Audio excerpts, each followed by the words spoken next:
गुजरा हुआ जमाना आता नहीं दोबारा। आज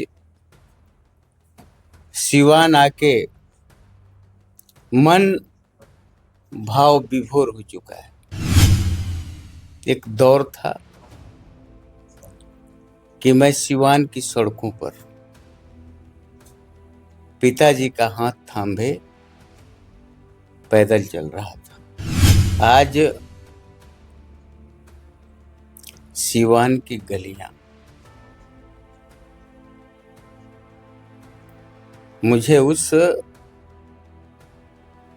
उम्र की ओर वापस कर दिया है। पूज्य पिताजी नहीं है। पहली बार पिताजी बाटा मोड़ पे मुझको लेके आए थे और बाटा से जूता खरीदा था। तो वह दौर दूसरा था और आज दौर दूसरा है।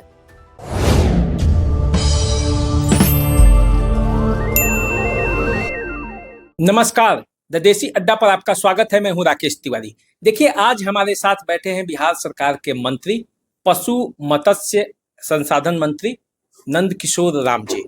सबसे पहले आप जान लीजिए इनका परिचय। संघर्षों से जन्मे एक चंपारण के ऐसे बेटे हैं जिन्होंने बिहार की राजनीति में अपनी मजबूत पकड़ बनाई है। और आप जानते हैं, आजकल नंद किशोर राम जी चर्चा में हैं, मंत्री बने हैं और मंत्री बनने के साथ ही लड़ाई जिससे हो रही है, समझिए कि बंगले की महाभारत के ये मुख्य सूत्रधार बने हुए हैं। तो सबसे पहले आपका स्वागत है, आप सिवान आए हैं। जी बहुत बहुत धन्यवाद। और सिवान की परम आदरणीय जनमानस को हृदय से आभार, कोटि कोटि साधुवाद। सिवान से हमारी बहुत पुरानी यादें जुड़ी हैं। हम आपके माध्यम से, हमारे बगल में हैं हमारे आदरणीय जिलाध्यक्ष जी भारतीय जनता पार्टी, और आपके हम लोगों के सामने हैं जेडीयू के जिलाध्यक्ष बड़े भाई। हम बिहार सरकार की ओर से आप दोनों का स्वागत, वंदन, अभिनंदन करते हैं। आपसे आग्रह करें कि गुजरा हुआ जमाना आता नहीं दोबारा। आज सिवान आके मन भाव विभोर हो चुका है। एक दौर था कि मैं सिवान की सड़कों पर पिताजी का हाथ थामे पैदल चल रहा था। हमारी 8वीं तक की शिक्षा सिवान में पूरी हुई थी। मेरे पिताजी सिंचाई विभाग में कार्यरत थे सिवान में, और उन्हीं के साथ मैं रहता था। श्रीनगर के विद्यालय में हमने 8वीं की शिक्षा पूरी की है। आज सिवान की गलियां मुझे उस उम्र की ओर वापस कर दिया है। मुझे याद है कि मैं 5वीं का छात्र था और पिताजी के साथ आज हमारे जीवन में माता जी तो हैं, पूज्य पिताजी नहीं है। पहली बार पिताजी बाटा मोड़ पे मुझको लेके आए थे और बाटा से जूता खरीदा था, चमड़े की शूज।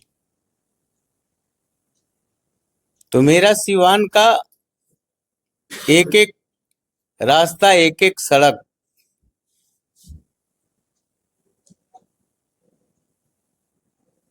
याद है, क्योंकि आज बचपन की यादें ताजा हो गई हैं। बड़ा भावुक आपको मतलब हो गए सिवान में आज मंत्री बनने के बाद कदम रखे, और मुझे लगता है कि यहाँ का हर गली आपको बुला रहा होगा, कह रहा होगा कि ये वही नंद किशोर आज राम भी हैं। मुझे लगता है ये वादियां, ये फिजाएं बुला रही हैं तुम्हें। मुझे याद है पोस्ट ऑफिस वाली वह सड़क, मुझे याद है स्टेशन की तरफ जाने वाली सड़क। मैं स्वाभाविक है जहां बालपन बीता हो, बाल्यावस्था बीती हो, आज मैं आ रहा था तो हम लोग तो बाहर रहते थे, माताजी हमारी रहती नहीं थी, पिताजी के साथ में रहता था। मेरे छात्र जीवन के बचपन के दो साथी स्मरण हो गए हैं सिवान आने के बाद। कौन कौन? नाम याद है, श्रीनगर के एक लाल बाबू प्रसाद थे जो मेरे साथ 8वीं तक पढ़ रहे थे, उनसे बड़ी आत्मीयता थी। एक बहन थी मंजू, किसी त्योहार पर हम अपने घर नहीं जा सके थे, त्योहार याद नहीं है। मैं 6ठी क्लास का छात्र था, तो उसने कहा था मुझको कि भैया आज मेरे घर चलिएगा, और उसके घर गया भी था।